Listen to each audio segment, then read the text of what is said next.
राम हरे राम राम राम हरे हरे हरे कृष्णा कृष्णा कृष्णा हरे हरे हरे राम राम राम हरे हरे कब लेंगे खबरिया रे राम जी के चरणन में मन हो जा दीवाना रे राम जी के चरणन में कब लेंगे खबरिया रे काऊ देने पल भर में हरे राम राम राम हरे हरे। आज हम उत्तरकांड पढ़ेंगे। हमारा युद्ध कांड हुआ है पूरा, इसमें सभी देवता आए, भगवान राम युद्ध कांड में आ गए हैं। तो ये वो पिछला वाला कांड और जो हमने पढ़ा है सर्ग, उसमें भगवान रामचंद्र जी आ गए और तिलक विलक हो गया है। और ये भगवान सारे देवता आए और ये काव्य इतना बढ़िया है कि भ्रातृ प्रेम को बढ़ाने वाला है और यह परम बुद्धि प्रदान करने वाला मंगलकारी है। अतः समृद्धि की इच्छा रखने वाले सत्पुरुषों को इस उत्साहवर्धक इतिहास का नियम पूर्वक श्रवण करना चाहिए। रामायण का ये 128वां सर्ग पूरा होता है, युद्ध कांड भी पूरा हो गया। तो आज हम अयोध्या उत्तरकांड पढ़ेंगे और इसमें अब थोड़ा सा एक भजन गा लें। जाओ। मंदिर मंदिर में विराजे भगवान, चलो रे दर्शन करे आम। मंदिर मंदिर में विराजे भगवान, चलो रे दर्शन करे आम। पुष्कर ब्रह्मलोक में ब्रह्म परारे, ब्रह्मलोक में ब्रह्म विराजे, वेद को रचने वाले ब्रह्मलोक में ब्रह्म विराजे, वेद को रचने वाले।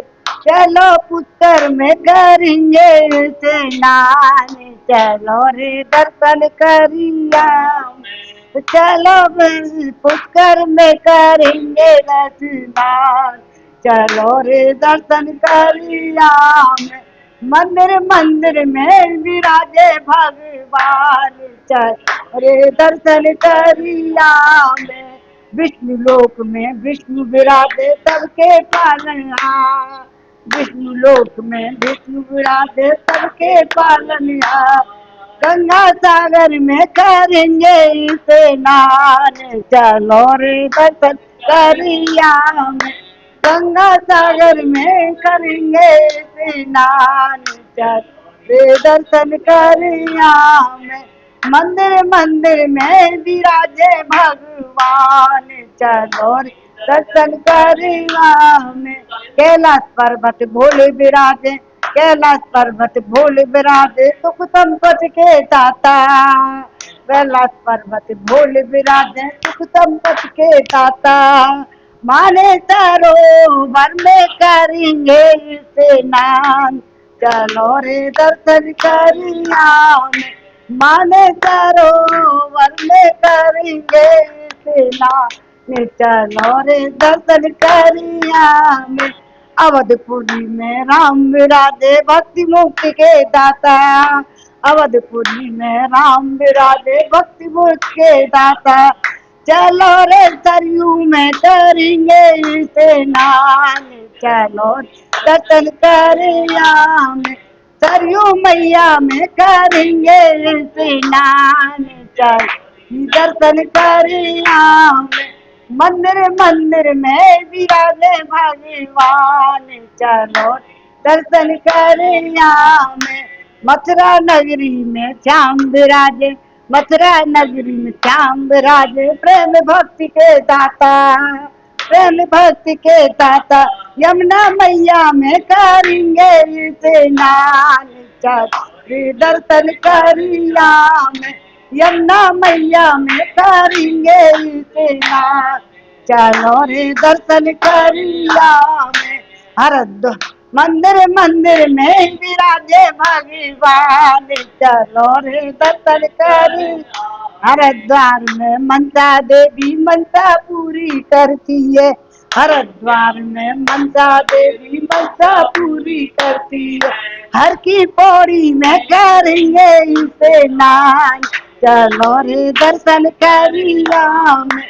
हर की पौड़ी में करेंगे स्नान, चलो रे दर्शन करिया में। पर्वत ऊपर मैया विराजे, सब सबकी दुख सुख संपत्ति की दाता। ऊपर कैलाश सुखी सुख संपत्ति दाता, बाणे गंगा में करेंगे स्नान, चलो रे दर्शन करिया में। बाणे गंगा में करेंगे स्नान, चलो रे दर्शन करिया में। गोवर्धन में गिरवर विराजे, गोवर्धन में गिरवर सबको रक्षक भगवान, सबके रक्षक प्रेम के रक्षक, भक्ति के रक्षक प्रेम की भक्ति के दाता। मानसी गंगा में करेंगे स्नान, चलो रे दर्शन करिया में। मानसी गंगा में करेंगे स्नान, चलो रे दर्शन करिया में। मंदिर मंदिर में विराजे भगवान, चलो दर्शन करिया में। मंदिर मंदिर में विराजे भगवान, चलो दर्शन करिया में। मेरे कण कण में मेरे कण कण में गुरु विराजे, कण कण में मेरे गुरु विराजे।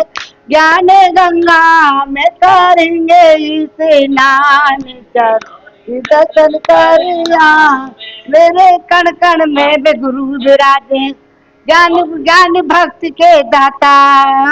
ज्ञान कण कण में मेरे गुरु विराजे, ज्ञान भक्ति के दाता। ज्ञान गंगा में करेंगे स्नान, चलो दर्शन करिया। जयपुर में गोविंद विराजे, जयपुर में गोविंद विराजे, राधा गोविंद विराजे। जयपुर में गोविंद विराजे, राधा गोविंद विराजे। कलता मैया में करेंगे स्नान, चलो दर्शन करिया में।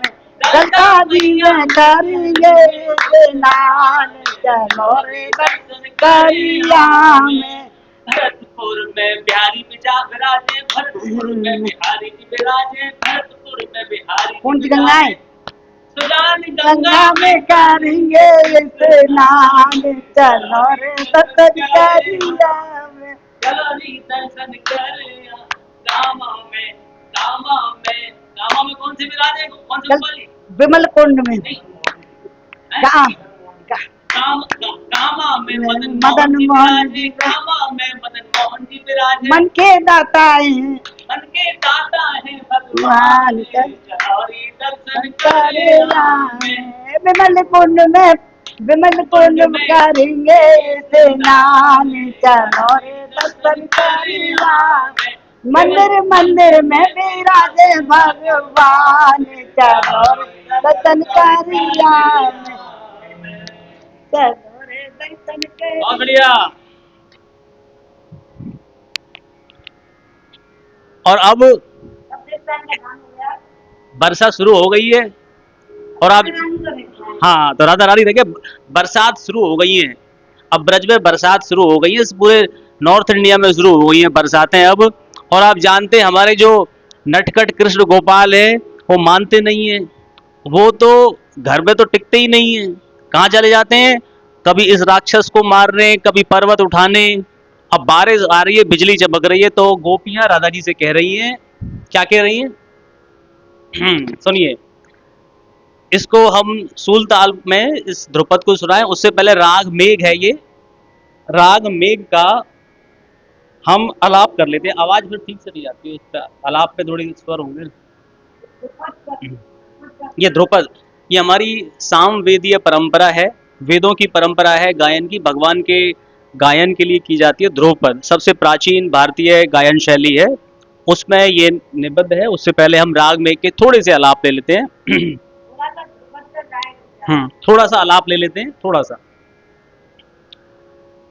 ओ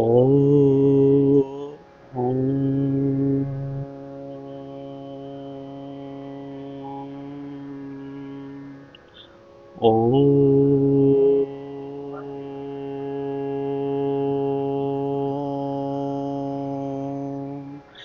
नी नी नी सा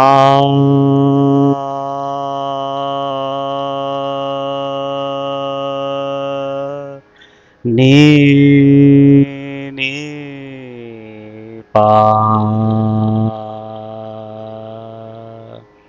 पारे रे रे रे रे रे पारे नी नी सा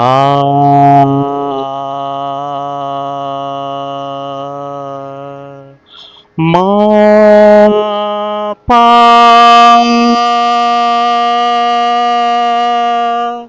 मा पा नी नी नी रे रे रे रे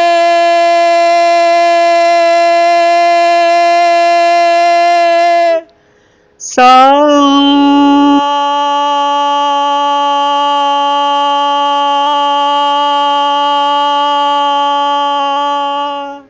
सारे नी सा पानी मा परे मा सारे नी सा नी पा पारे रे रे पारे नी सा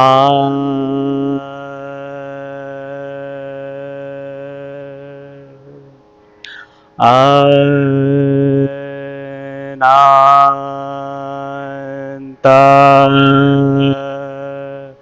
हरि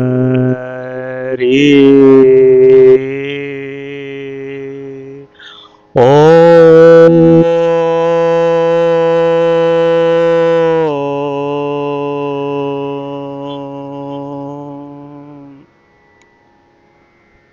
अब सूल ताल में निबंध, ये जो मैं आपको राधा जी का और कृष्ण जी का भाव जो बता रहा था बरसात में, उस पर ये एक ध्रुपद में राग मेघ में रचित है। राधा जी बुला रही, गोपियां कह रही है राधा जी से, हरि को बुला लाओ।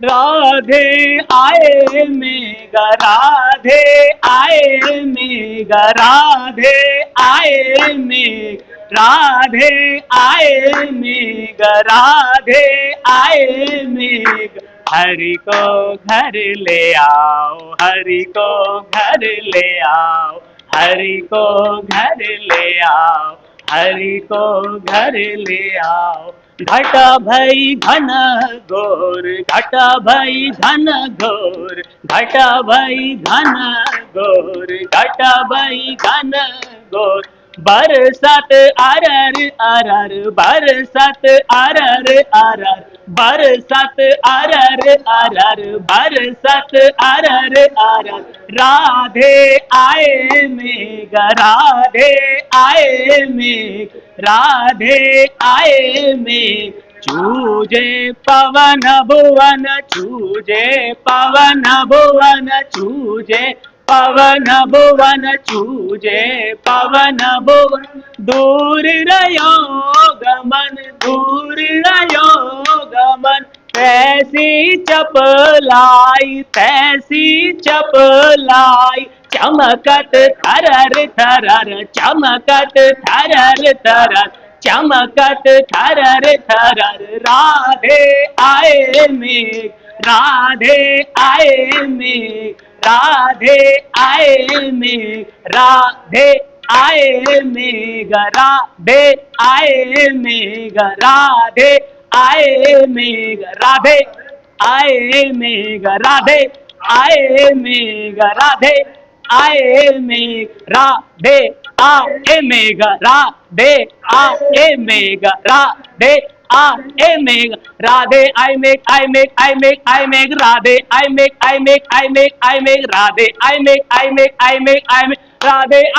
मेघ राधे, आई मेघ राधे, आई मेघ राधे, आए मेघ राधे, आए मेघ राधे, आए मेघ चूजे पवन भुवन, चूजे पवन भुवन, चूजे पवन भुवन, चूजे पवन भुवन, चूजे पवन भुवन, चूजे पवन भुवन, चूजे पवन भुवन, चूजे पवन भुवन, चूजे पवन भुवन, चूजे पवन वन पवन वन पवन वन पवन वन, चूजे पवन वन पवन वन पवन वन पवन वन, चूजे पवन वन पवन वन पवन वन, चूजे पवन भुवन, चूजे पवन भुवन, चूजे पवन भुवन, दूर रयो गमन, दूर रयो गमन, तैसी चपलाई, तैसी चपलाई, चमकत थरर थरर, चमकत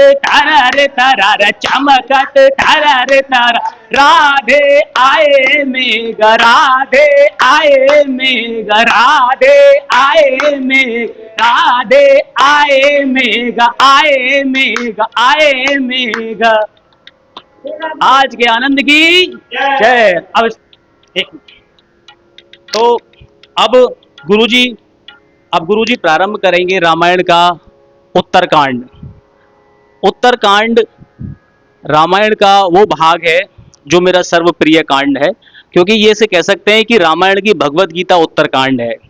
रामायण तो प्रथम बार मैं गुरुजी के श्री मुख से ही सुन रहा हूँ, लेकिन रामचरितमानस जी जो है श्री तुलसीदास जी कृत, जिनको जब भी सुना है, पढ़ा है, गाया है, तो उत्तरकांड मेरा फेवरेट है, क्योंकि उसमें भगवान राम ज्ञान का भंडार अपने परिकर के माध्यम से हम सबको सुनाते हैं कि हमारे जीवन की क्या हमारी उपयोगिता है, कैसे जीवन को जीना चाहिए, एक साधक का मन, उसका बुद्धि, उसका आचरण, उसके कर्म किस तरह के होते हैं। तो इस रामायण की भगवत गीता में गोते लगाने के लिए गुरुजी से आग्रह करते हैं आज शुभारंभ करें। आज द्वितीय दिवस भी है गुप्त नवरात्रा का, तो आज इस गुप्त नवरात्रा में उस गुप्त ज्ञान की शुरुआत हो रही है गुरुजी के श्रीमुख से उत्तरकांड की। गुरुजी ये रामायण के भक्त बहुत दूर भक्त है, और आज ये जयपुर से भी आ गए और हमारे गांव आ गए हैं, अपने घर पर आ रहे हैं। आज उत्तरकांड का शुरुआत है।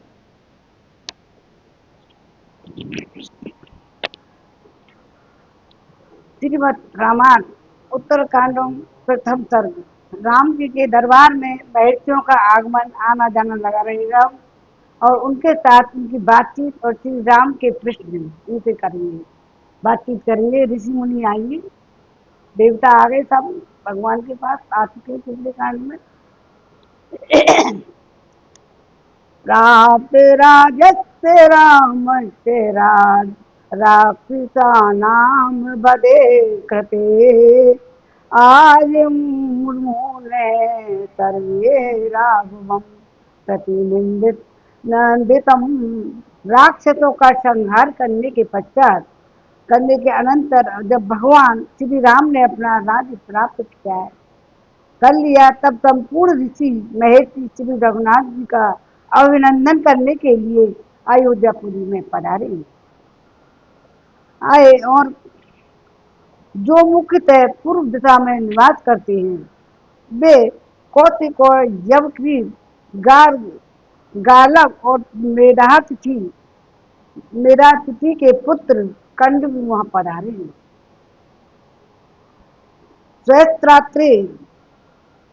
स्वस्त्राते भगवान नमुचि प्रमुचि अगत्य, भगवान अत्रि प्रमुख और विमुख, ये दक्षिण दिशा में रहने वाले महर्षि अगस्त्य जी के साथ वहां आए, जो प्राय पश्चिम दिशा का आश्रय लेकर रहते हैं। निसंग कवच धूम और महर्षि कौशे भी अपने शिष्यों के साथ वहाँ आए हैं। इसी तरह दिशा के नित्य निवासी वशिष्ठ, कश्यप, अत्रि, विश्वामित्र, गौतम, जमदग्नि, भरद्वाज, ये सप्त ऋषि हैं जो वो भी माँ वो कहलाते हैं। और अयोध्या पुजन में पधारी जो सप्त ऋषि हैं, ये सभी संप्राप्त ते महात्मानो राघवस्य निवेशनम विशिष्टतः प्रतिहारार्थम हुतासन समं प्रभा वेद वेदांग विदितो नाना शास्त्र विशारदः। ये सभी अग्नि के समान तेजस्वी, वेद वेदांगों के विद्वान तथा नाना प्रकार के शास्त्रों का विचार करने में जो प्रवीण थे, वे महात्मा मुनि श्री रघुनाथ जी के राजभवन के पास पहुंचकर अपने आगमन की सूचना देने के लिए डोरी पर खड़े हो गए। उस समय धर्मपरायण मुनि श्रेष्ठ अगस्त्य ने द्वारपाल से कहा, तुम दशरथ नंदन भगवान श्री राम को जाकर सूचना दो कि हम अनेक ऋषि मुनि आपसे मिलने के लिए आए हैं। महर्षि अगस्त्य की आज्ञा पाकर द्वारपाल तुरंत महात्मा श्री रघुनाथ जी के समीप गया। वह नितिज्ञ, इशारे से बात को समझने वाला, सदाचारी, चतुर और धैर्यवान था। पूर्ण चंद्रमा के समान कांतिमान श्री राम का दर्शन करके उन्हें सहसा बताया, प्रभु मुनि श्रेष्ठ अगस्त्य अनेक विषयों के साथ यहाँ पधारे हुए हैं। श्रुत्वा प्राप्तान् मनीषा तुम बालसूर संप्रभाम तत्वाच ततो है द्वासम प्रवेश्य यथा सुखम। प्रातः काल के सूर्य की भांति तीव्र तेज से प्रकाशित होने वाले उन मुनीश्वरों के पदार्पण का समाचार सुनकर श्री रामचंद्र जी द्वारपाल से कहा, तुम जाकर उन सब लोगों को यहाँ सुखपूर्वक ले आओ। आज्ञा पाकर द्वारपाल गया और सबको साथ ले आया। उन मुनीश्वरों को उपस्थित देख रामचंद्र जी हाथ जोड़कर खड़े हो गए। फिर पाद अर्ध आदि के द्वारा उनका आदर पूर्वक पूजन किया। चरण स्पर्श करके पूजन से पहले उन सब के लिए एक एक गाय भेंट की। पहले रामो विवादो प्रियते आसनन्यास देते तेज कांचनी कांचन चित्रे से महत्सु जय बरेसु जय कुशांतार्दना दने दत्तेषु मृगचर्मेतेषु च यथार्थ मुँह पविष्टा ते आसने से व्रतस्य पूर्वः।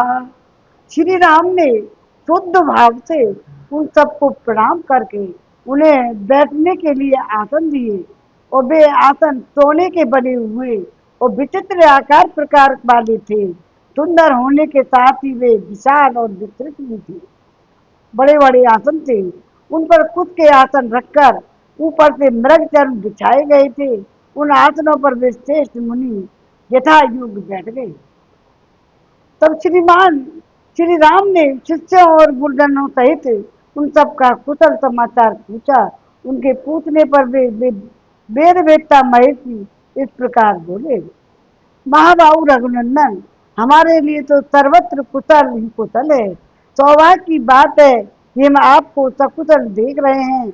आपके सारे शत्रु मारे जा चुके हैं। हे राजन, आपने संपूर्ण लोगों को रुलाने वाला रावण का वध किया, वह सबके लिए बड़े सौभाग्य की बात है। श्री राम पुत्र पौत्र सहित रावण आपके लिए कोई भार नहीं था। आप धनुष लेकर खड़े हो जाएं तो तीनों लोगों पर विजय पा सकते हैं, इसमें कोई संशय नहीं है। हे रघुनंदन, राम आपने राक्षस राज रावण का वध कर दिया और सीता के साथ आप विजयी वीरों को आज हम सब वीरों को सकुशल देख रहे हैं। यह कितने आनंद की बात है। धर्मात्मा नरेश, आपके भाई लक्ष्मण सदा आपके हित में लगे रहने वाले हैं। आप इनके भरत शत्रुघ्न तथा माताओं के साथ अब यहाँ आनंद विराज रहे हैं और इस रूप में हम आपका दर्शन करने आए हैं। दर्शन हो रहा है और ये हमारा बड़ा अहोभाग्य है।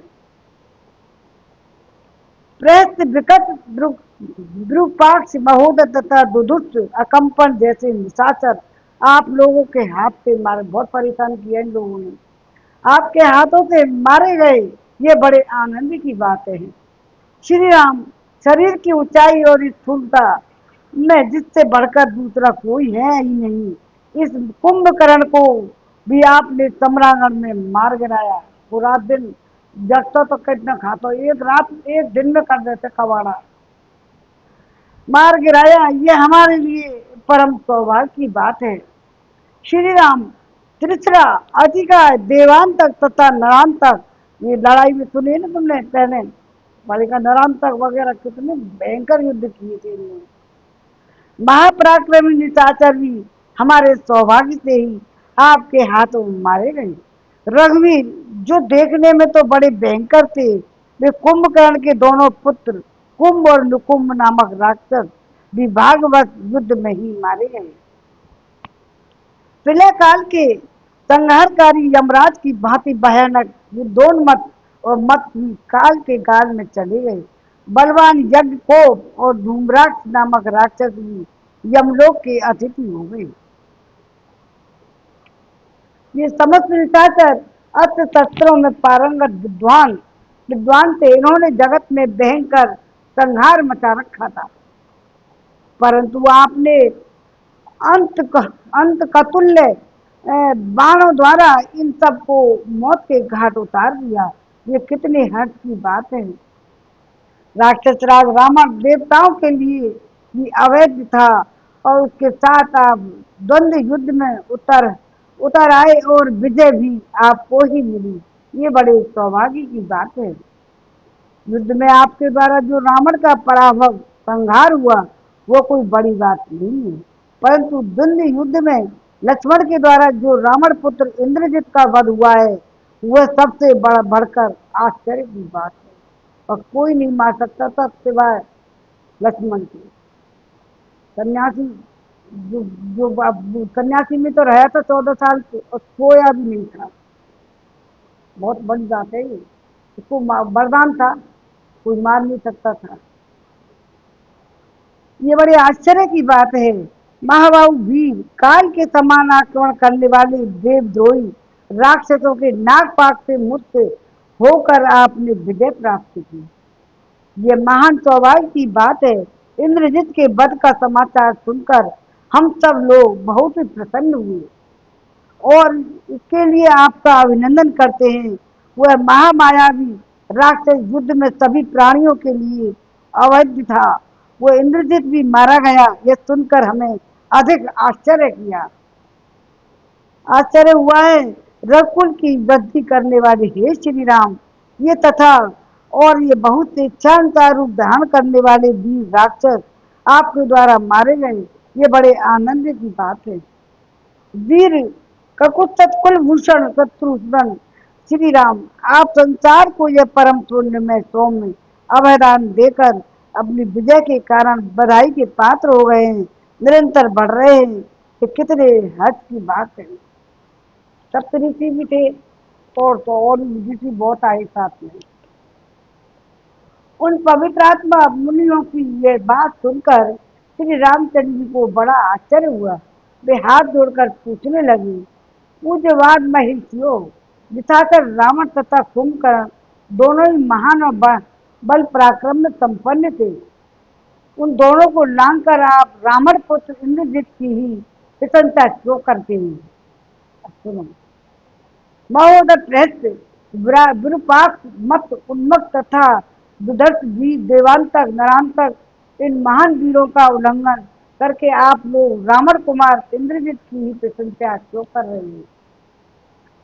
अतिका त्रिसरा और निशाचर बहुत युद्ध किया इनने, केवल हम कह रहे हैं कि वो वे भी बहुत भयानक थे।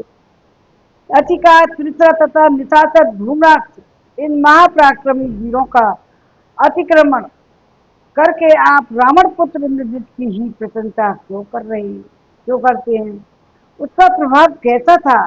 उसमें कौन सा बल और पराक्रम था, अथवा किस कारण से वह रावण से भी बढ़कर सिद्ध होता है? देवनाथ, यदि यह मेरे सुनने योग्य हो, गोपनीय ना हो, तो मैं इसे सुनना चाहता हूँ। आप लोग बताने की कृपा करें, ये मेरा विनम्र अनुरोध है। मैं आप लोगों की आज्ञा नहीं दे रहा हूँ। उस रावण पुत्र इंद्र को भी किस तरह से जीत लिया, कैसे वरदान प्राप्त किया, पुत्र किस प्रकार महाबलवान हो गया, और उसका पिता रावण क्यों वैसा बलवान नहीं हुआ।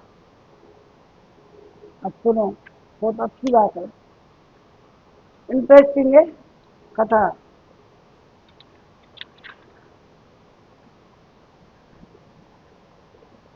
हे मुनीश्वर, वो राक्षस इंद्र के महासमर में किस तरह पिता से भी अधिक शक्तिशाली इंद्र पर भी विजय प्राप्त करने वाला हो गया, तथा किस तरह उसने बहुत से वर प्राप्त किए, और इस बातों को भी मैं जानना चाहता हूँ, इसलिए बारंबार पूछता हूँ। आज आप ये सारी बातें मुझे बताइए। जय श्री राम पहला सर्ग पूरा हुआ।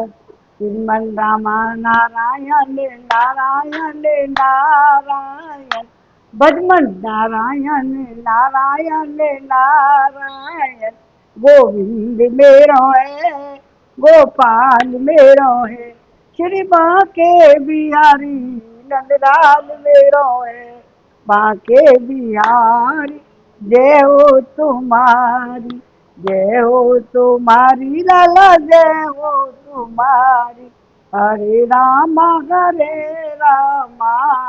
रामा रामा हरे हरे, हरे कृष्णा कृष्णा कृष्णा हरे हरे।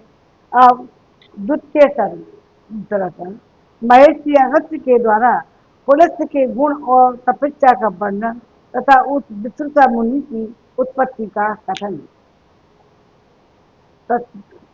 महात्मा रघुनाथ जी का यह प्रश्न सुनकर महातेजस्वी कुंभ योनि अगस्त्य ने उनसे इस प्रकार कहा।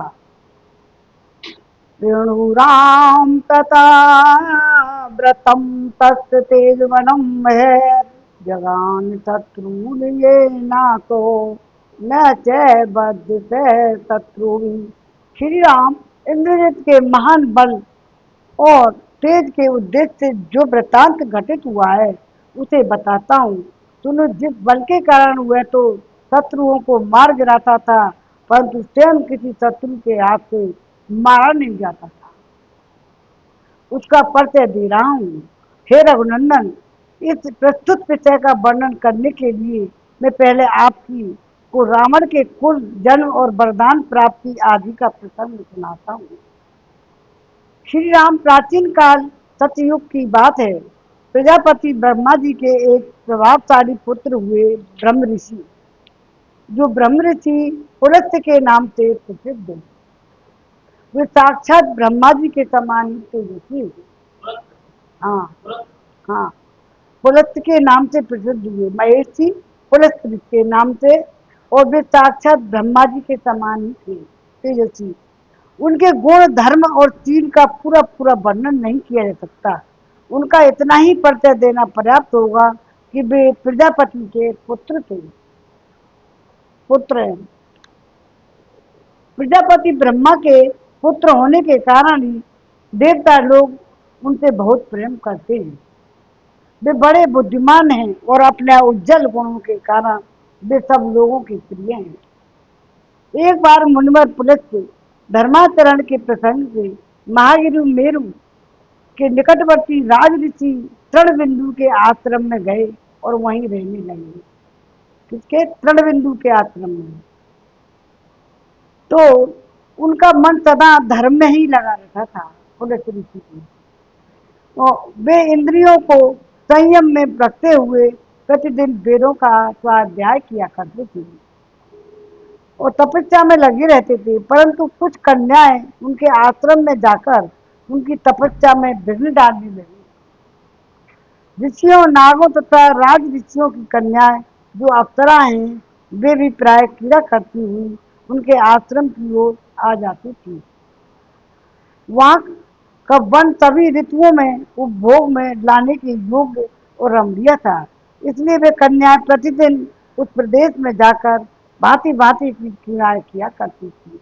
पुलस्त्य ऋषि जहाँ तपस्या करते थे जहाँ ब्रह्म ऋषि पुलस्त रहते थे वह स्थान तो और भी रमणीय था, इसलिए वे सती साध्वी कन्या प्रतिदिन वहाँ आकर गाती बजाती नाचती इस प्रकार तपस्वी मुनि के तप में बिरन डाला करती थी। इसमें से महातेजस्वी महामुनि पुलस्त कुछ रुष्ट हो गए और बोले, कल से जो लड़की यहाँ मेरे दृष्टिपथ में आएगी वह निश्चय ही गर्भ धारण कर लेगी। तो वह महात्मा की यह बात सुनकर वे सब कन्याएं ब्रह्म साप के भय से डर गई और उन्होंने उस स्थान पर आना छोड़ दिया। परंतु राज ऋषि तृणबिंदु की कन्या ने इस साप को नहीं सुना था, इसलिए वह दूसरे दिन भी बेखट बेखटके के आकर उस आश्रम में विचरने लगे।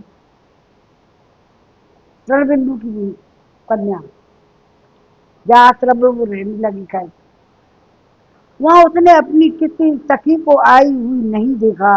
उस समय प्रजापति के पुत्र महातेजस्वी महर्षि पुलस्त अपने तपस्या से प्रकाशित वो वहां वेदों का स्वाध्याय कर रहे। उस वेद ध्वनि को सुनकर वह कन्या उसी ओर गई और उसने तपोनिधि पुलस्त जी का दर्शन किया और महर्षि की दृष्टि पड़ते ही उसके शरीर पर पीलापन छा गया और गर्भ के लक्षण प्रकट हो गए। अपने शरीर में दोष देखकर वह घबरा उठी और मुझे ये क्या हो गया इस प्रकार चिंता करती हुई पिता के आश्रम पर पहुंची, जाकर खड़ी हो गई। अपनी कन्या को उस अवस्था में देखकर तृणबिंदु ने पूछा, तुम्हारे शरीर की ऐसी अवस्था कैसे हुई? तुम अपने शरीर को जिस रूप में धारण कर रही हो यह तुम्हारे लिए सर्वथा अयोग्य एवं अनुचित है। तो यह बेचारी कन्या हाथ जोड़कर उस तपोवन मुनि से बोली, पिताजी मैं उस कारण को नहीं समझ पाती जिससे मेरा रूप ऐसा हो गया। अभी थोड़ी देर पहले मैं पवित्र अंतःकरण वाले महर्षि पुलस्त के दिव्य आश्रम पर अपनी सखियों को खोजने के लिए अकेली गई थी। वह देखती हूँ कि वह कोई भी सखी उपस्थित नहीं है, साथ ही मेरा रूप पहले से ही विपरीत अवस्था में पहुंच गया। यह सब देखकर मैं भयभीत हो यहाँ आ गई। राजऋषि तृणबिंदु अपनी तपस्या के प्रकाशमान थे। उन्होंने ध्यान लगाकर देखा तो ज्ञात हुआ यह सब उस महर्षि पुलस्त के ही करने से हुआ है। उन पवित्रात्मा महर्षि के उस ताप को जानकर वे अपनी पुत्री को साथ लिए पुलस्त जी के पास गए और इस प्रकार बोले, भगवान मेरी यह कन्या अपने गुणों से ही विभूषित है, भय से आप इसे स्वयं प्राप्त हुई भिक्षा के रूप में ग्रहण कर लेंगे।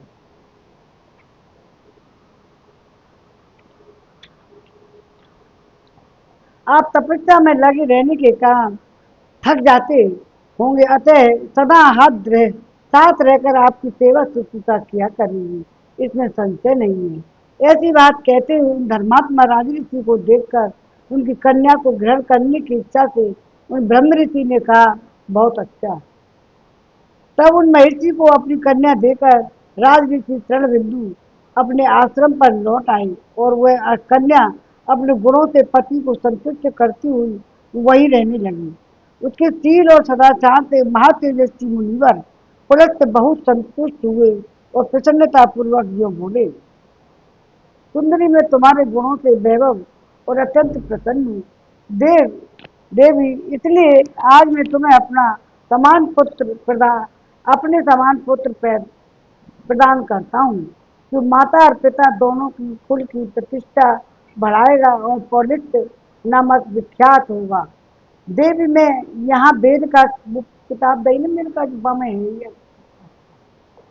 देवी मैं यहाँ वेद का स्वाध्याय कर रहा था, उस समय तुमने आकर उसका विशेष रूप से श्रवण किया, इसलिए तुम्हारा वह पुत्र विश्रुवा और विस्तृण कहलाएगा, इसमें कोई संशय नहीं है।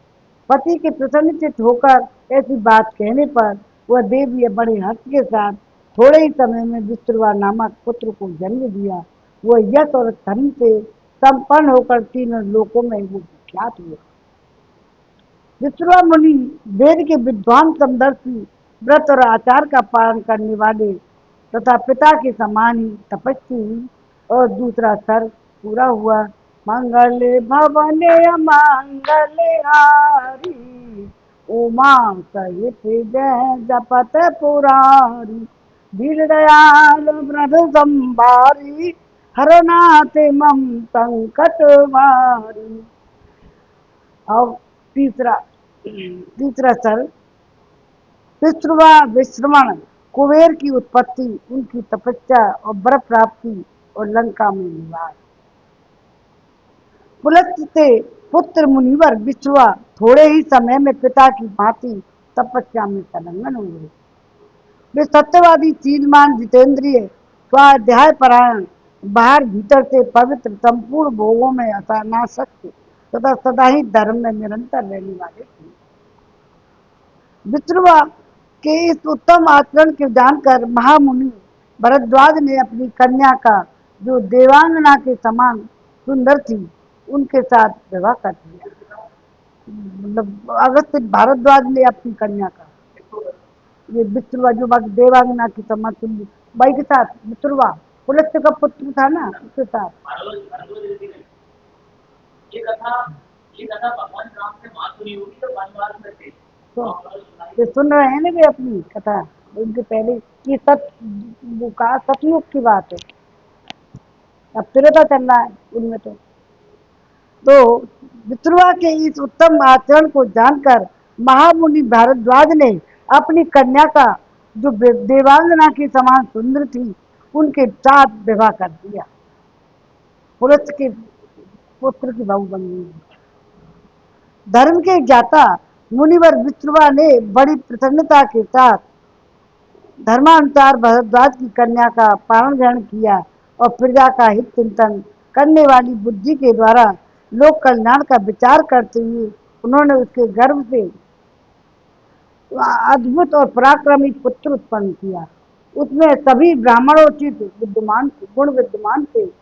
उसके जन्म से पिता में पुलस्त्य को मुनि को बड़ी ही प्रसन्नता हुई। उन्होंने दिव्य दृष्टि से देखा कि इस बालक में संसार का कल्याण करने की बुद्धि है तथा वह आगे चलकर धनाध्यक्ष होगा, और उनके तब उन्होंने बड़े हर्ष से भरकर देव ऋषियों के साथ उसका नामकरण संस्कार करा दिया। पौत्र बहु हुई। तो वे बोले, विश्रवा का यह पुत्र विश्रवा के ही समान उत्पन्न हुआ है, इसलिए वह वैश्य श्रवण नाम से विख्यात हुआ। वैश्रवण पुत्र, उसका पुत्र कुमार वैश्रवण वहाँ तपोवन में रहकर उस समय आहुति डालने में प्रज्वलित हुई अग्नि के समान बढ़ने लगी।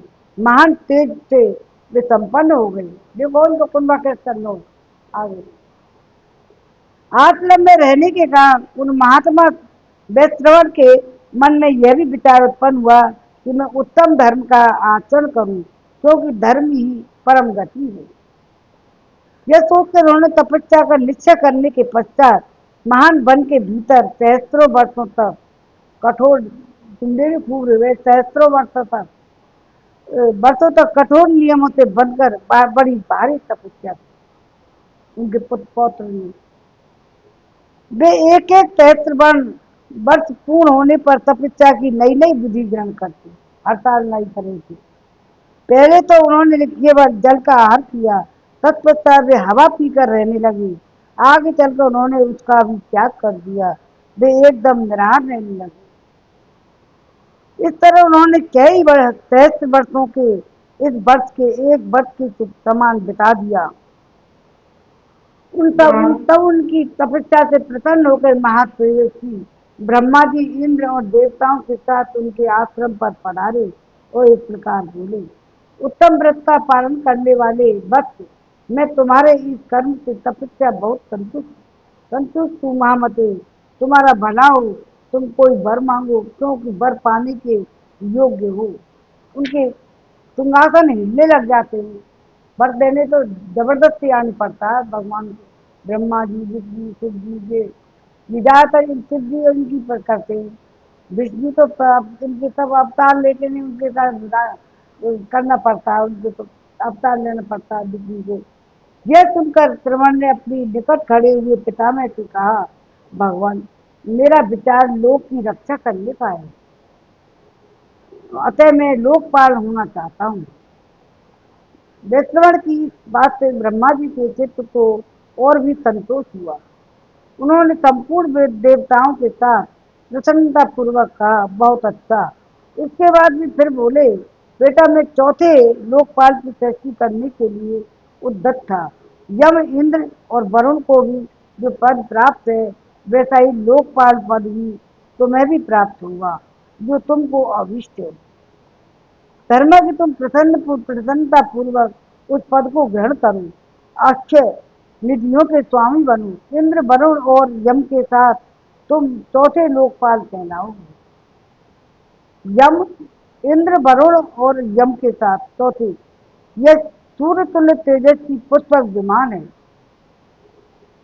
जो ये सूर्य तुल्य तेजस की पुष्पक विमान है, इसे अपनी सवारी के लिए ग्रहण करो और देवताओं के समान हो जाओ। जब कुबेर है तो विश्वकर्मा देवताओं के समान का तुम्हारा कल्याण हो। अब हम तुम लोग जैसे आए हैं वैसे ही लौट जाएंगे। तुम्हें ये 2 वर देकर हम अपने को कृतकृत्य समझते हैं। 2 वरदान देंगे।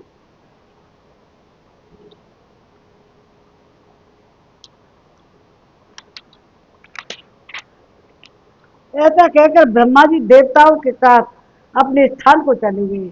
ब्रह्मा आदि देवताओं के आकाश में चले जाने पर अपने मन को संयम से रखने वाले धनाध्यक्ष से ने पिता से हाथ जोड़कर कहा, भगवान मैंने पिता में ब्रह्मा जी से मनोवांछित फल प्राप्त किया है, परंतु उन प्रजापति देव ने मेरे लिए कोई निवास स्थान नहीं बताया। अतः भगवान आप अब आप ही मेरे रहने के योग्य किसी ऐसे स्थान की खोज कीजिए जो सभी दृष्टियों से अच्छा हो। प्रभु वह स्थान ऐसा होना चाहिए जहाँ रहने से किसी भी प्राणी को कष्ट ना हो। अपने पुत्र के ऐसा कहने पर मुनिवर विश्रवा ने बोले, धर्मज्ञ साधु शिरोमणि। विश्रवा कौन थे? पृथ्वी का पुत्र। विश्वा बोले, धर्मज्ञ साधु शिरोमणि सुनो, दक्षिण समुद्र के तट पर एक त्रिकुट नामक पर्वत है।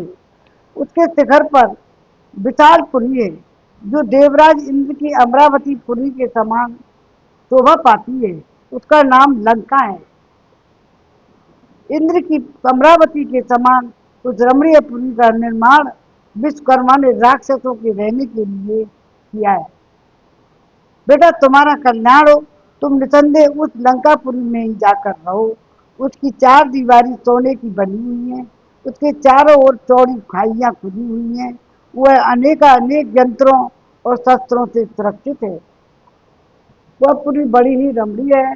उसके फाटक सोने और नीलम के बने हुए हैं। पूर्व काल में भगवान विष्णु के भय से पीड़ित हुए राक्षसों ने उस पुरी को त्याग दिया था। वे समस्त राक्षस रसातल को चले गए थे, इसलिए लंकापुरी सूनी हो गई है। उस समय भी लंकापुरी सूनी ही है, उसका कोई स्वामी नहीं है। अतः बेटा तुम वहाँ निवास करने के लिए सुख पूर्वक जाओ। वहाँ रहने में किसी प्रकार का दोष या खटका नहीं है। वहाँ किसी की ओर से कोई विघ्न बाधा नहीं आ सकती। अपने पिता की धर्मयुक्त वचन सुनकर धर्मात्मा वैश्रवण ने त्रिकुट पर्वत के शिखर पर बनी हुई लंकापुरी में निवास किया। उनके निवास करने पर थोड़े ही दिनों में वह पुरी सहस्त्रों हष्ट पुष्ट राक्षसों से भर गई। उनकी आज्ञा से राक्षस वहां आकर आनंद पूर्वक रहने लगे।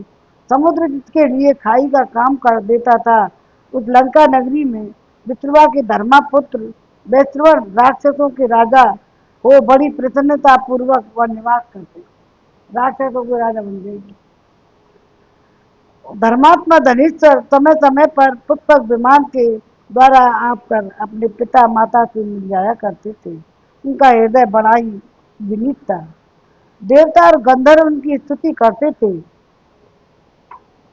उनका भव्य भवन अप्सराओं नित्य सुशोभित होता था और वे धनपति कुबेर अपनी किरणों से प्रकाशित होने वाले सूर्य की भांति सब ओर प्रकाश बिखेरते हुए अपने पिता के समीप गए। और अब तीसरा सर्ग पूरा हुआ। अब तीसरा सर्ग पूरा हुआ, चौथा सर्ग पढ़ेंगे। राक्षस वंश का वर्णन, खेत और विद्युत खेत और सुखेत की उत्पत्ति होगी इसमें। एक छोटा सा चेतावनी भजन। मैं नारायण घर ले आई, अब मुझे किसी की कमी नहीं। मैं नारायण घर ले आई, कि मुझे किसी की कमी नहीं। अब धन दौलत की कमी नहीं। मैं नारायण घर ले आई, अब मुझे किसी की कमी नहीं। अब धन दौलत की कमी नहीं। माया का सागर गहरा है, और मुझे तैरना आता नहीं। माया का सागर गहरा है, मुझे तैरना आता नहीं। नैया का नाम कन्हैया है, नैया का नाम कन्हैया है, डूबे तो कोई फिक्र नहीं। नैया का नाम कन्हैया है, डूबे तो कोई फिक्र नहीं। मैं नारायण घर ले आई, अब मुझे की कमी नहीं, कभी नहीं। घनघोर अंधेरा इस जग में, घनघोर अंधेरा इस जग में, मैं बुझा दीप इस बाती का। घनघोर गज अंधेरा इस जग में, मैं बुझा दीप इस बाती का। सूरज को मना कर ले आई, मैं नारायण घर ले आई। सूरज को मना कर ले आई, अंधियारे की कोई फिक्र नहीं। सूरज को मना के ले आई, अंधियारे की कोई फिक्र नहीं। मैं नारायण घर ले आई, अब मुझे किसी की कमी नहीं। खिड़की दरवाजे खोल दिए, खिड़की दरवाजे खोल दिए, सारा सामान नीलाम हुआ। खिड़की दरवाजे खोल दिए, सारा सामान नीलाम हुआ। आना जाना आसान हुआ, और चाबी की मुझे फिक्र नहीं। मैं नारायण घर ले आई, अब मुझे किसी की न कमी नहीं। घर से था मंदिर बहुत दूर, घर से मंदिर बहुत दूर, दूरी मेरे पैरों में वो प्राण नहीं। जब घर में प्रभु जी आ बैठे, अब तीरथ जाने की फिक्र नहीं। जब प्रभु ही घर में आ बैठे, अब तीरथ जाने की फिक्र नहीं। जब मैं नारायण घर ले आई, अब मुझे किसी की कमी नहीं। नारायण घर ले आई, और मुझे किसी की फिक्र नहीं। अब चौथा सर्ग, राक्षस वंश का वर्णन, खेत विदुकेश सुकेश की उत्पत्ति। आगे चल के देखो अब कहाँ रावण की सेना पैदा होती जाएगी धीरे धीरे। आगे अगस्त्य जी की कही हुई इस बात को सुनकर श्री रामचंद्र जी को बड़ा विस्मय हुआ। तो कब से ऋषि तो सप्तऋषि किए हैं। उन्होंने मन ही मन सोचा, राक्षस कुल की उत्पत्ति तो मुनिवर विश्रवा से ही मानी जाती है, और यदि पहले लंकापुर में राक्षस रहते तो इनकी उत्पत्ति किस प्रकार हुई थी। राम जी पूछ रहे हैं। तो इस प्रकार आश्चर्य होने के अनंतर सिर हिलाकर श्री रामचंद्र ने त्रिविध अग्नियों के समान तेजस्वी शरीर वाले अगस्त्य जी की ओर बारंबार देखा और मुस्कुरा कर उनसे पूछा, भगवान कुबेर और रावण से पहले भी यह लंकापुरी मास भक्ति राक्षसों के अधिकार में थी। हमें हुआ आश्चर्य हो जब इतने मुनि है, इतने पुलिस ऋषि की सुनवाई पे है, तो मुनि थे इतने थे, फिर भी राक्षस को राज किया उन्होंने। उन्होंने आनंद के पूर्वक रहने के लिए, जब तो शांति है तो अल्लाह आमदन नहीं करते होंगे। तो भगवान कुबेर और रावण से पहले भी है लंकापुरी मास भक्ति राक्षसों के अधिकार में थी। यह आपके मुंह से सुनकर मुझे बड़ा विस्मय हुआ है। मुझे भी हो रहा था, पहली बार तो रामायण पढ़ रहे हैं। तो हमने तो यह सुन रखा है कि राक्षसों की उत्पत्ति पुलस्त जी के कुल से हुई है, किंतु इस समय आपने किसी दूसरे के कुल से भी राक्षसों की प्रादुर्भाव की बात कही है। क्या वे पहले के राक्षस रावण और कुंभकर्ण, प्रहस्त विकट तथा रावण पुत्रों से भी बढ़कर बलवान थे? ब्रह्मन उनका पूर्वज कौन था? उस उत्कट बलशाली पुरुष का नाम क्या था? भगवान विष्णु ने उन राक्षसों का कौन सा अपराध पाकर किस तरह उन्हें लंका में मार भगाया? लंका निष्पाप महेश उस सब ये सब बातें आप मुझसे विस्तार से बताइए। उनके लिए मेरे मन में बड़ा कौतूहल हो रहा है। जैसे ही सूर्यदेव अंधकार को दूर करते हैं, उसी तरह आप मेरे इस कौतूहल का निवारण कीजिए। रघुनाथ जी की सुंदर वाणी सुनकर वाणी से पद संस्कार, वाक्य संस्कार, अर्थ संस्कार से अलंकृत थी। उसे सुनकर अगस्त्य जी को यह सोचकर विस्मय हुआ कि सर्वज्ञ होकर भी मुझसे अज्ञान की बातें पूछ रहे हैं। तत्पश्चात उन्होंने श्री राम से कहा, भगवान होने के बावजूद भी रघुनंदन, जल से प्रकट हुए कमल से उत्पन्न प्रजापति ब्रह्मा जी ने पूर्व काल में समुद्रगत जल की सृष्टि करके उसकी रक्षा के लिए अनेक प्रकार के जल जंतुओं को उत्पन्न किया। वे जंतु भूख प्यास से बह से पीड़ित हो, अब हम क्या करें? ऐसी बातें करते हुए अपने जन्मदाता ब्रह्मा जी के पास विनीत भाव से गए। दूसरों को मान देने वाले रघुवीर उन सबको आया दे प्रजापति ने उन्हें पानी द्वारा संबोधित करके हंसते हुए से कहा, जल जंतुओं, तुम यत्न पूर्वक इस जल की रक्षा करो। वे सब जंतु भूखे प्यासे थे। उनमें से कुछ ने कहा, हम जब इस जल को रक्षा करेंगे, तो दूसरे ने कहा, हम यक्षण पूजन करेंगे। तब उनकी भूतों की सृष्टि करने वाले प्रजापति ने उनसे कहा, तुम में से जिन लोगों की रक्षा करने की बात कही है, वे राक्षस नाम से प्रसिद्ध हैं। वे राक्षस के नाम से और, और जिन्होंने यक्षण पूजन करना स्वीकार किया है, वे लोग यक्ष नाम से प्रख्यात हैं। तुम में से जिन लोगों ने रक्षा करने की बात कही है ना, तो जो राक्षस नाम से प्रसिद्ध होंगे, जो पहले और नित्य और फल दोबारा सबकी, वे सब जंतु भूखे प्यासे थे। दोबारा सुना रही, जो पैदा किए थे ब्रह्मा जी ने। तो वे उनमें से कुछ ने कहा, हम सब जल की रक्षा करेंगे। कहीं तुम जल की रक्षा करो, तो दूसरे लक्षण या पूजन करो। कोई ने पूजन किया और कोई ने जल की रक्षा की। और अब जो सुनो, वे सब जंतु भूखे प्यासे थे। उनमें से कुछ ने कहा, हम इस जल की रक्षा करेंगे। दूसरे ने कहा, हम यक्षण, हम इनकी पूजन करेंगे। हाँ हाँ, जिनकी जो रक्षा करते हैं ना, जिन जिन सब लोगों की रक्षा करेंगे, जिन अंतुल की रक्षा, उनकी सब राक्षसों की रक्षा, तो वो रक्षा करेंगे। तब उन्होंने कहा, भूतों की सृष्टि करने वाले प्रजापति ने उनसे कहा, तुम में से जिन लोगों ने रक्षा करने की बात कही है, जल की रक्षा करने की, तो वे राक्षस नाम से प्रसिद्ध होंगे। वो जल की रक्षा करेंगे, समुद्र के किनारे तो लंका पूरी करते, जो रक्षा करेंगे। जिन्होंने यक्षण पूजन करना स्वीकार किया, वे लोग यक्ष नाम से करना स्वीकार किया है, वे लोग यक्ष नाम से ही विख्यात हों। इस प्रकार जीव राक्षस और यक्ष इन दो जातियों में विभक्त हो गई। तो उन राक्षसों में से हेत और प्रेत नाम वाले दो भाई थे। हेत और प्रेत, प्रेयत, तो नाम वाले दो भाई थे, जो समस्त राक्षसों के अधिपति थे।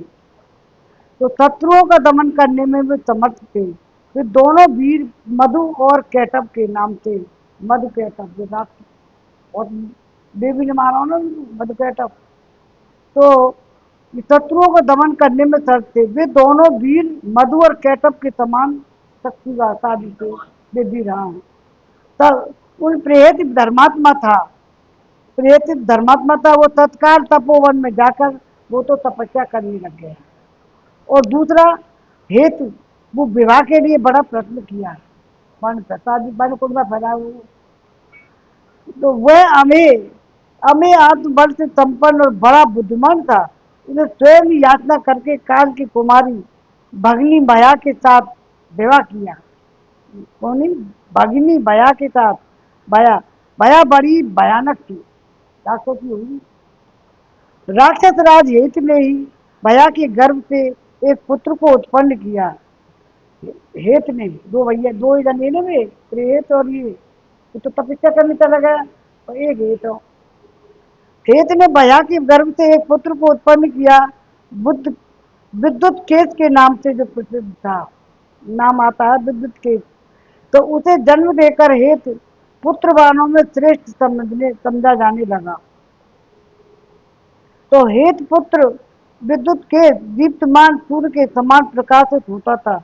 वह महा तेजस्वी बालक जल में कमल की भांति दिनों दिन बढ़ने लगा।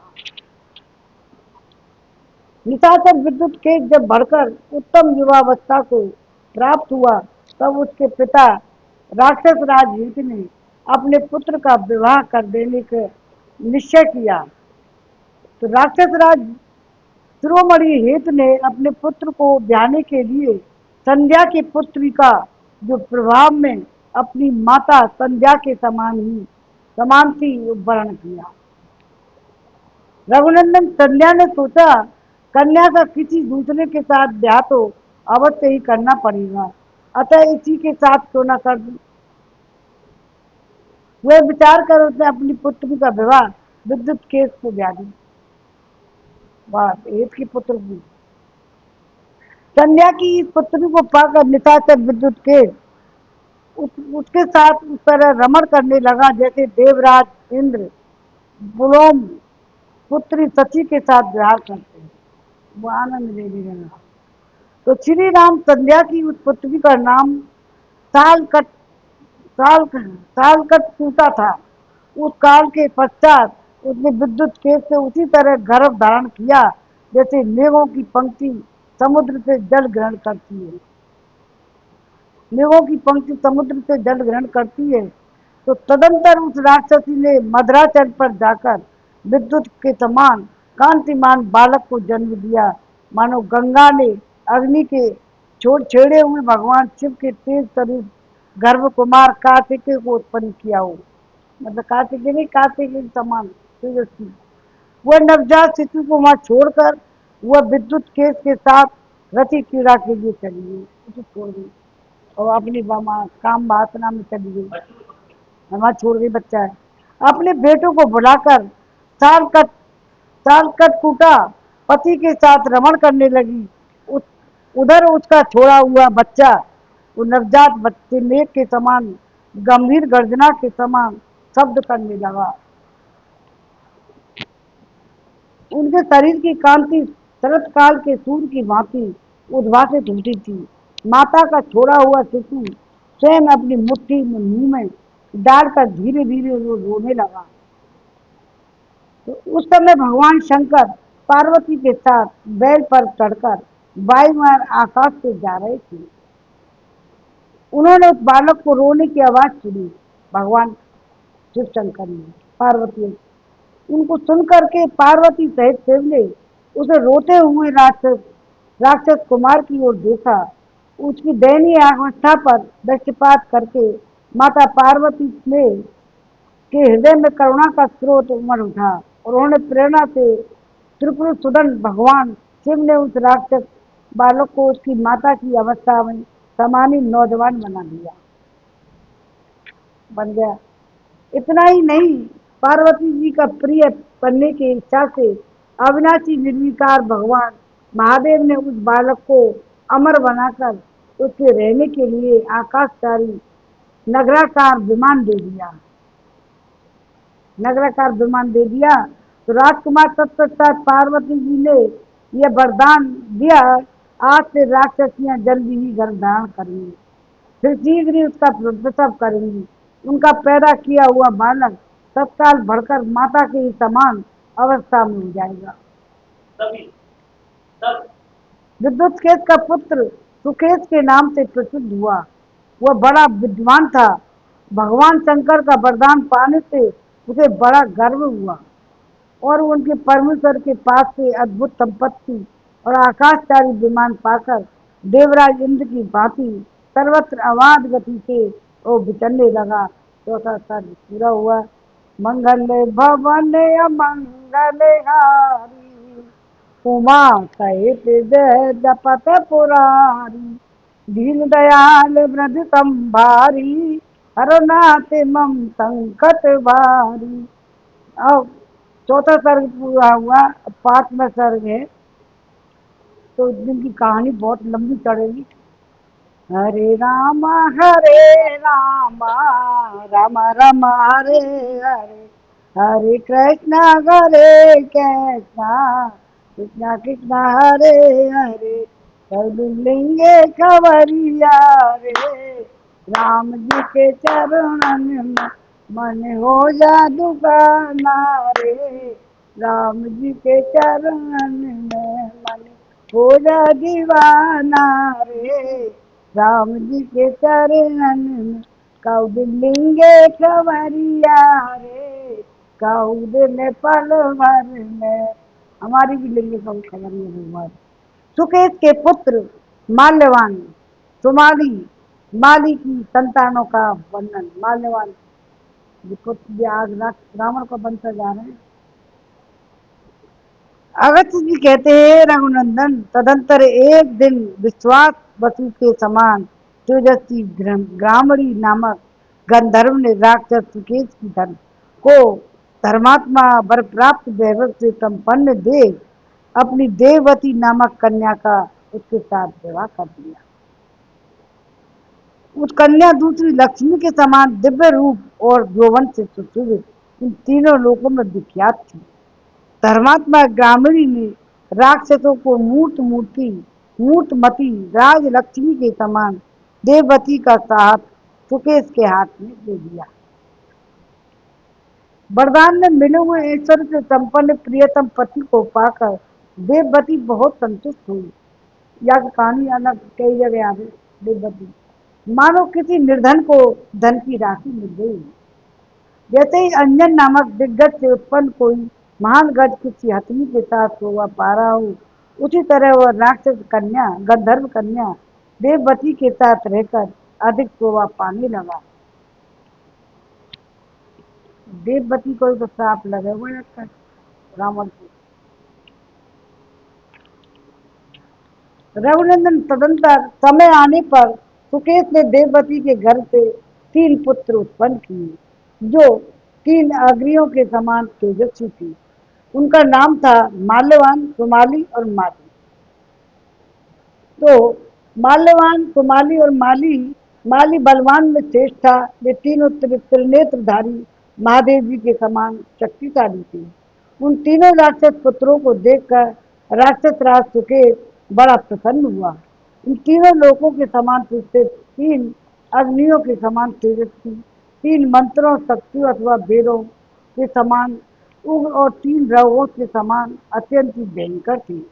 सुकेश सुकेश के वे 3 पुत्र त्रिविध अग्नियों के समान तेजस्वी थे। वहाँ उसी तरह बढ़ने लगी जैसे उपेक्षा बस दवा न करने से रोग बढ़ते हैं। दवाई ना में इलाज ना करे तो रोग बढ़ते जाते हैं, ऐसे वो बढ़ने लगे। तो जब उन्हें मालूम हुआ कि हमारे पिता को तपोबल के द्वारा वरदान ऐश्वर्य की प्राप्ति हुई है, तब वे तीनों भाई तपस्या करने का निश्चय करके मेरु पर्वत पर चले गए। नवश्रेष्ठ में राक्षस वहां भयंकर नियमों का ग्रहण करके घोर तपस्या करने लगे। उनकी तपस्या समस्त प्राणियों को बह देने वाली थी। सत्य सरलता समदम आदि से युक्त तप के द्वारा वे भूतल दुर्लभ है। वे देवताओं और असुरों और मनुष्यों सहित तीनों लोगों को संतप्त करने लगे। वो 4 मुख वाले भगवान ब्रह्मा एक श्रेष्ठ विमान पर बैठकर वहां आ गए और सुकेश के पुत्रों को संबोधित करके बोले, मैं तुम्हें वर देने के लिए आया हूँ।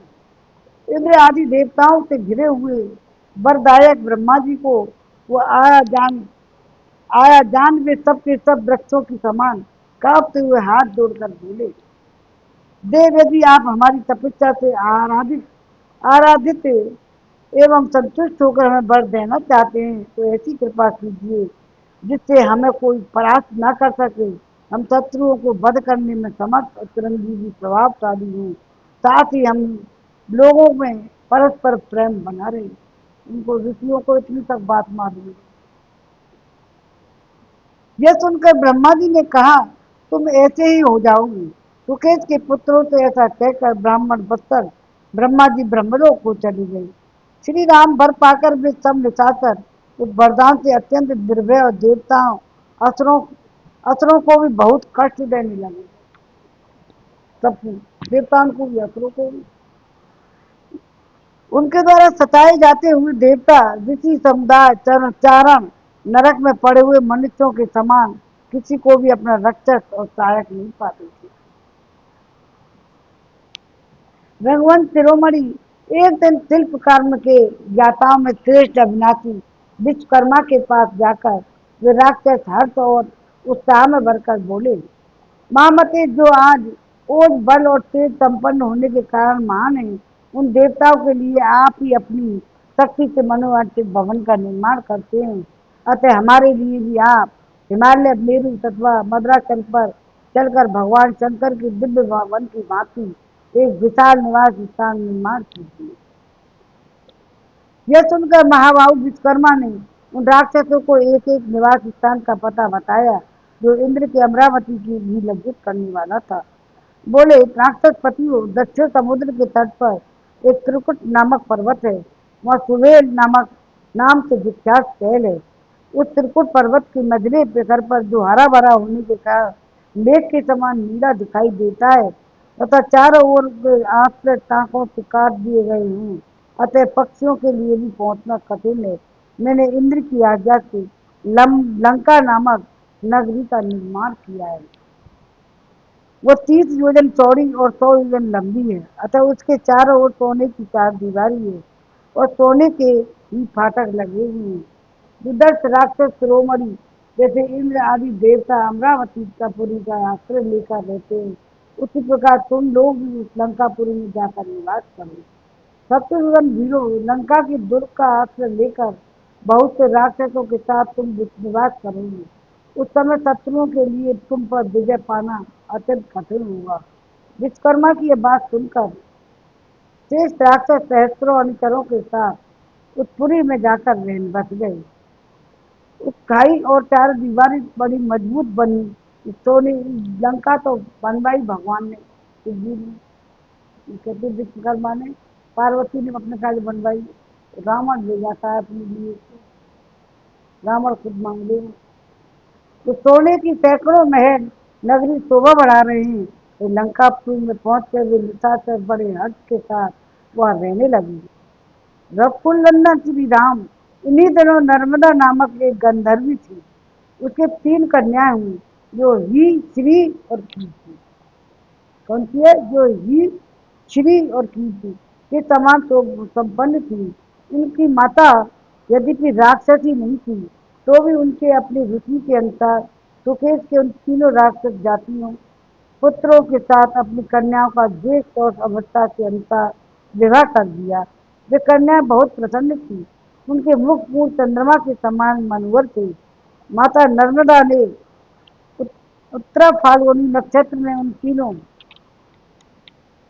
महाभाग्यवती गंधर्व कन्याओं को उन 3 राक्षस राजों के हाथों में दे दिया। श्री राम जैसे ही देवता अप्सराओं के साथ क्रीड़ा करते हैं, उसी प्रकार सुकेश के पुत्र विवाह के पश्चात अपनी पत्नियों के साथ रहकर लौकिक सुख का उपभोग करने लगे। उनमें से माल्यवान की स्त्री का नाम सुंदरी था। वह अपने नाम की अनुरूप ही परम सुंदरी थी। माल्यवान ने अपने गर्भ से 3 संतानों को जन्म दिया। उन्हें बता रहा हूँ, सुनिए।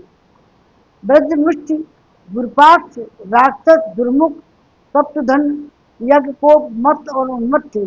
ये 7 पुत्र थे। श्री राम इनके अतिरिक्त सुंदरी के गर्भ से अनरा नामक नाम वाली एक सुंदर कन्या भी उत्पन्न हुई। सुमाली की पत्नी भी बड़ी सुंदर थी। उसका मुख पूर्ण चंद्रमा के समान मनोहर और नाम केतुमती था। सुमाली को अपने प्राणों से भी अधिक प्रिय थी। महाराज निशाचर सुमाली ने केतुमती के गर्भ से जो संतानें उत्पन्न की थी, उनका भी क्रमशः परिचय दिए जा रहा हूँ। प्रहस्य, ये आते ना युद्ध में। प्रहस्य, अकंपन, विकट, कालिका, मुख, दुर्मार्ग, दंड, महावली, ये मरे थोड़ी है, सब भगवान के द्वारा ही मरे हैं सीते। तो पास संघात प्रगत और राक्षस भास्कर्ण बहुत तगड़े थे।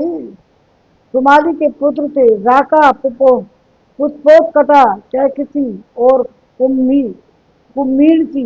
ये चार पवित्र मुस्कान वाली इसकी कन्याएं थी।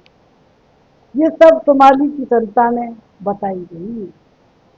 माली की पत्नी गंधर्व कन्या वसुधा थी, जो अपने रूप सौंदर्य से सुशोभित थी। दूसरी सुमाली की पत्नी है, बच्चे ये माली की है। तो समान विशाल एवं सुंदर थे, वे श्रेष्ठ यक्ष पत्नियों के समान सुंदर थी। प्रभु रघुनंदन, सुमाली के छोटे भाई माली ने वसुधा के गर्भ से जो संतति उत्पन्न की थी, उसका मैं वर्णन कर रहा हूँ, आप सुनिए। अनल, अनिल, हर और संपाति। संपाति ये चार निशाचर माली के ही पुत्र थे, जो इस समय विभीषण के मंत्री हैं। माल्यवान और आदि तीनों श्रेष्ठ राक्षस अपने सैकड़ों पुत्रों और अन्य अनान्य निशाचरों के साथ रहकर अपने बाहुबल के अभिमान से युक्त इंद्र और देवताओं, ऋषियों, नागों, यक्षों को पीड़ा देने लगे। यक्ष तो वो थे ना, वो जल के अलावा जो पूजन में विश्वास करें पूजन करते थे, वो यक्ष हो गए। और वो दूसरे जल में वाले वो राक्षस हो गए। तो वे वायु की भांति सारे संसार में विचरने विचरने वाले थे। युद्ध में उन्हें जीतना बहुत ही कठिन था।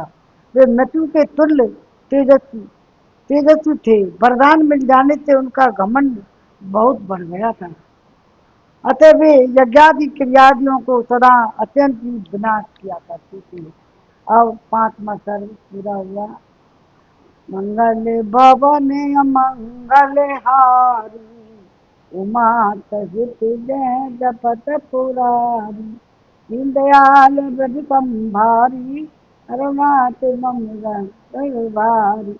देवताओं का भगवान। अब श्रीमन नारायण नारायण नारायण, भजमन नारायण नारायण नारायण।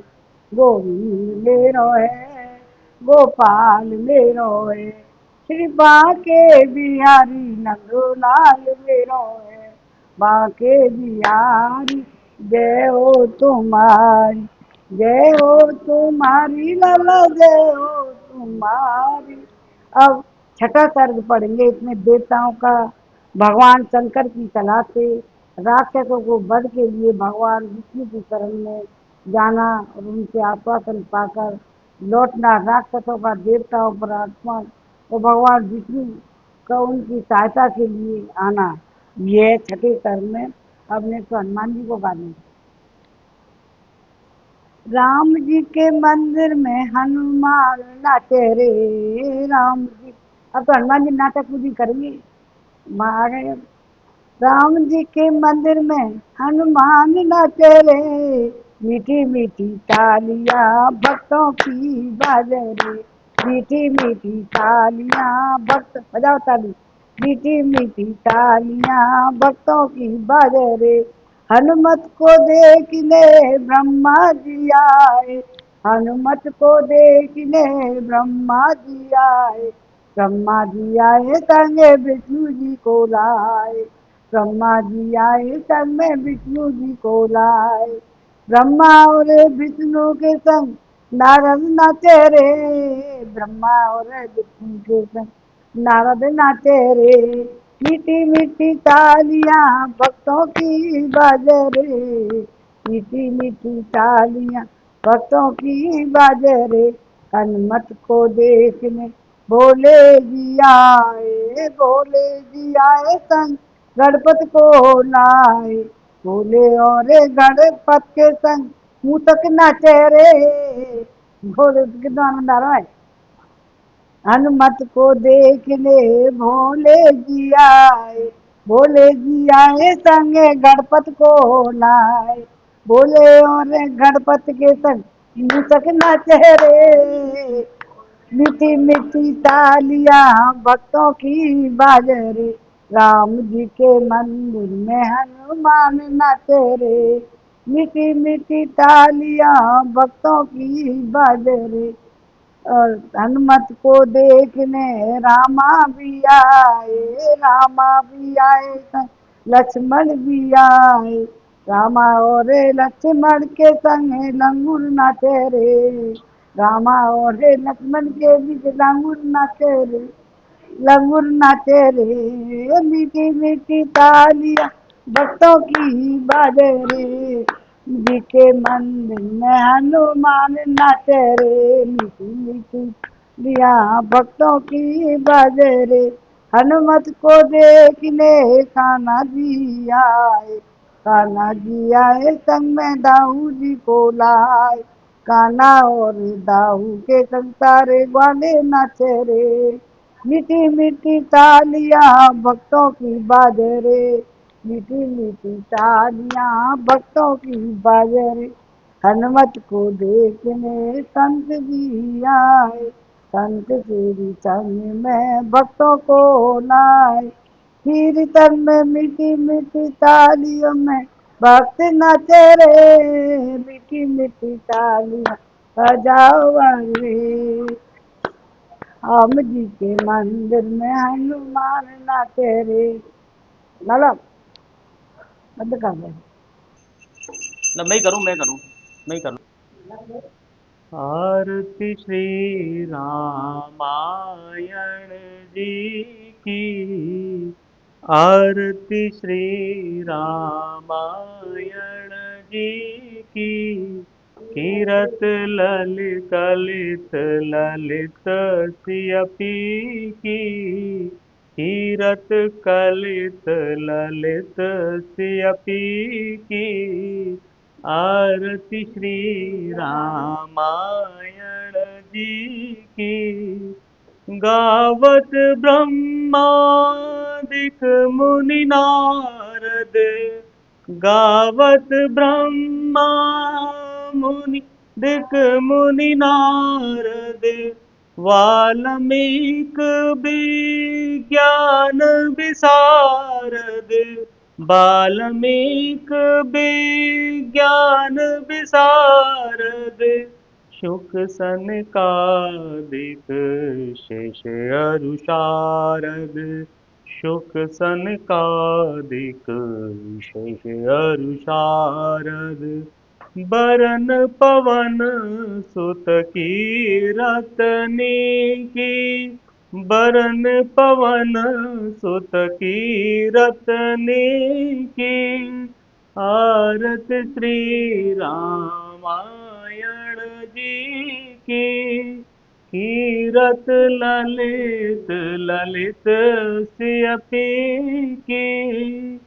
गावत वेद पुराण अष्ट दस, गावत वेद पुराण अष्ट दस।